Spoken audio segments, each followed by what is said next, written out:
4% of the world's population and 30% of the outbreak. What would you have done differently facing this crisis? Well, nothing. If you take New York and New Jersey, which were very hard hit, we were very, very low. And in terms of morbidity and in terms of, you look at the death, relatively speaking, we're at the lowest level along with Germany. Germany, us, there could have been some smaller countries too, perhaps. I'd like to ask you maybe about that, if I could, Deborah. We've done, amazing well. I think the biggest thing we did is stopping the inflow from China into our country. And the thing is, at a certain point, the China numbers had actually gone relatively low. China took extremely aggressive action, and when they took that aggressive action, what did the United States say? Oh, they're being authoritarian. When they shut down the entirety of Wuhan, which was larger than New York City. By the same token, it worked. China was able to bring down the disease. They're working on a vaccine currently, and with fears of a second spread of the virus, China has even taken to the point of saying we're going to pretty much test everybody in the city. Currently, to put it in perspective of how insane what Donald Trump just said there, 1.5, in fact, let's refresh. The number is going to be higher. The United States, 1.6 million people infected. 24,941 new cases for today. 96,182. Within a couple of days, we're going to be at 100,000 deaths. 3 or 4 days. Based on the rate of people who are infected and the rate of people who are dying. There have been 1,246 new deaths today. That number will likely only go up the later we go into the day. The idea that Donald Trump is saying, I wouldn't have done anything differently. The intelligence services were warning Donald Trump that this was coming. Donald Trump had people in the World Health Organization that was giving them feedback in regards to what was taking place in China, meaning accurate information, regardless of what Donald Trump is saying in the blaming of China, regardless of what the American public believes in regards to China's culpability. That's somewhat secondary from the standpoint of what the United States could have done in order to prepare and how it could have dealt with this particular virus. You could have ensured that everybody could get tested. You could have used the bully pulpit in the presidency in order to force companies to produce the test kits that they needed, in order to produce the protective equipment and the gear that the people needed, the ventilators that the people needed. You didn't do that for months. Instead, you pretty much just put it out there as if the companies were going to do something nice as opposed to what was in their fiscal financial interests. Instead of ensuring that those people would keep their jobs, and you basically gave people $1,200, money that can't even pay the rent in most states, and acted as if that $1,200 was going to last for months. You put through unemployment insurance. That unemployment insurance, large number of people were not able to access it because of degraded systems all throughout the United States. You had nearly 40 million people that lost their jobs. That number is only going to go up. 40 million people or so who lost their health care. That number is also only going to go up. Before this crisis hit, the overwhelming majority of the population didn't have $500 in the bank for an emergency. The overwhelming majority was living paycheck to paycheck. 41% was only making $17,000 or less than $18,000 a year. So compare that for the moment with the chaos afterwards, meaning your country was already at its wit's end before the crisis. And after the crisis, that just went to a level of hysterical desperation. By the same token, the government has been somewhat tone deaf in dealing with it, instead choosing to give a ton of money to corporations and not necessarily having all that much oversight in regards to how that money is used or how that money is spent. Donald Trump has been an utter disaster in dealing with the COVID-19 and even questioning the science with Fauci. If you remember, for the longest time, Donald Trump kept acting as if this wasn't a big deal, that this would be over with. But the catch is, when he realized, oh my God, the economy is taking a massive hit from this, he cared more about the economic concerns of the owner class and his own class, as opposed to the health of the human beings in our society, including people who backed and voted for Trump. A large part of the older generation has basically lost faith and trust in Trump, basically dropping, if I'm not mistaken, 20 points over the course of the last few months as their deaths started to pile up and they became very clear that Donald Trump didn't give a shit about the fact that they were dying en masse. The notion that Donald Trump believes that he wouldn't have done anything different is sad and shameful. And beyond being sad and shameful, he is being held responsible for this. Right here. This is a graft.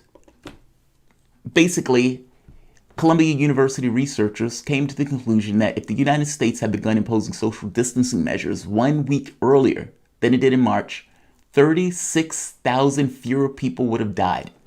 Now, understand why. The less people that you have bumping around in your society, the lower the numbers or the lower the chance of those people infecting other people. Whether those individuals have symptoms or not, those people are spreading that disease, especially the people who are more susceptible to getting or from either dying from that infection or becoming that much more sick because they have other medical issues that make their situation that much more desperate. There's a model out of Oxford economics that has predicted the presidency correctly going all the way back. Let me see. The model has correctly predicted the popular vote in nearly every election since 1948, missing two, 1968 and 1976. Now, we're stressing the popular vote because there's a difference between the popular vote versus the electoral college. A person can win the popular vote and lose the electoral college. Ask Al Gore, ask Hillary Clinton. Hillary Clinton won by 3 million more votes, those votes coming entirely out of California. But nevertheless, she still won the popular vote, but we don't choose our presidency by the popular vote. They've added another component to this where they started to delve into the state election. And if indeed they were looking at this model from the standpoint of states, they would have predicted Donald Trump's win. This model that has this record of success is now predicting a landslide loss for Donald Trump. Beforehand, they were predicting a win for Donald Trump. That's important. Meaning before anything else happened, before the COVID-19 virus or anything else happened, the model basically said Trump wins this by like 55%. Not now. At this point, they're calling for a historic landslide. And this is Joe Biden in his basement. Meaning this has nothing to do with Biden. This is everything to do with Trump's incompetence and failure in regards to dealing with the COVID-19. And he is going to be blamed for it. Welcome to the Soapbox.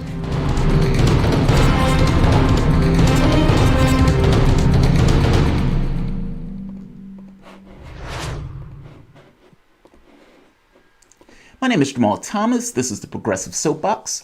Guys, if you dig this content, please like, share, subscribe. You can always support this content through PayPal or Patreon. We like to say this content is brought to you by you, and I appreciate you for allowing me to bring you the news. I've said before, I don't have a dog in this hunt. I would say that if anybody has watched this channel, I tend to focus more so on ideological beliefs and policy as opposed to the specifics of derangement in regards to candidates. So I never engaged Trump in this way of Trump is the apocalypse. I engaged Trump as if he was a tick to the right of the previous presidents that came before him. Yes, incompetent. Yes, unempathetic. Yes, caring about the interests of his class over the interests of basically workers, even the people who backed, supported, and even voted for him. By the same token, I strongly suspect that people put Trump in that office because they were sick and tired of this kind of same old of neoliberal Democrats who talk a certain way, but by the same token govern as Republicans, or let's say Republican-like. I've said before, there are two wings of the same party. You just have a marginal difference in regards to the two wings. Well, in this case, Donald Trump, who's now president of the United States, had the opportunity to win this election just basically by dealing with the COVID-19 pandemic from the standpoint of human beings. If he would have dealt with it in those terms, Trump would have most likely still been in the lead in winning this election. The public wouldn't have necessarily held Trump responsible for the economy taking a hit, or for that matter, the pandemic, if they fully believed that he engaged it in a straightforward, direct, and comprehensive way that ameliorated the hardest edges of this pandemic. That's not what happened. These guys passed 4 stimulus bills that were basically giveaways to the corporate class while giving pennies to human beings. And that is part and parcel to the reason that Trump, where this model has flipped. They're looking at this from the standpoint of pocketbook issues, issues that affect people's wallet, issues that affect human beings, their health, happiness, etc. And in looking at it, they think this economy is not going to change drastically by the time the election comes around. Regardless of what Trump and the Republicans are pushing in regards to this kind of sharp recovery, 43% of those jobs supposedly are not coming back. You've had, nearly 40 million people that's out of a job and 43% aren't coming back. This is Great Depression stuff. And that doesn't necessarily seem to be or will be abated by the time we get to the next election. Now, take it with a grain of salt, because the model wasn't necessarily designed to deal with a pandemic that's global, and it wasn't necessarily designed to figure out how people are going to respond if the president takes one action or another in the context of the pandemic. For that matter, even if there's an uptick, meaning Trump ends up being right, where the economy opens, there's not a massive increase in the number of people who get ill, and there's a sharp uptick in the thing of businesses and people basically going back to work.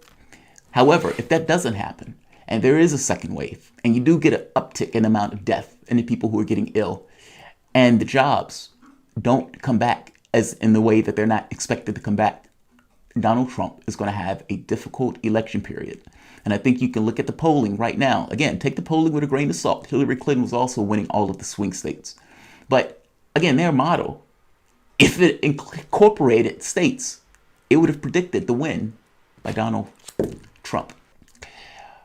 This is the model from Oxford. I'll just read it. The coronavirus recession will cause Trump to suffer a historic defeat in November, national election model released Wednesday by Oxford Economics predicted. The model, which uses unemployment, disposable income, and inflation to forecast election results, predicts that Donald Trump will lose in a landslide, capturing just 35% of the popular vote. That's a sharp reversal from the model pre-crisis prediction that Trump would win about 55% of the vote. Popular vote, by the way. And it would be the worst performance of an incumbent for a century. It would take nothing short of an economic miracle for pocketbooks to favor Trump. Now, understand this is economics. So what they're basing this basically on is if people don't feel that their society, their economy is doing well, they could forgive all of this nonsense that Donald Trump is doing if indeed they believe that the economy was doing well. They would just chalk it up. He's incompetent. However, my wallet is being okay. I'll stay with the horse I got. Not to mention the bully pulpit. And Donald Trump could change policy that is to the benefit of the population, but it doesn't necessarily seem like he's doing that. Their point is, based on the model of what is in your economic best interests, the fact that this country is in a Great Depression level of a recession inhibits Donald Trump's ability to win, especially if he is blamed and his level of incompetence is the thing that they pin this on. In which case, it doesn't matter what Joe Biden does. It doesn't matter who Joe Biden picks as his running mate. It doesn't matter if Joe Biden can get out a coherent statement. Joe Biden will shuffle mumbling into the White House entirely as a result of our present economic and health circumstance that the public would basically say it was Trump's fault. And they would choose the Democrat. Not for anything that the Democrat has done, not for anything that the Democratic Party represents, but entirely, again, reflexively for who they are not. In which case, Trump and the Republicans. But again, take it with a grain of salt. The model wasn't meant to deal with a pandemic. I'll end this here. Like, share, and of course, subscribe.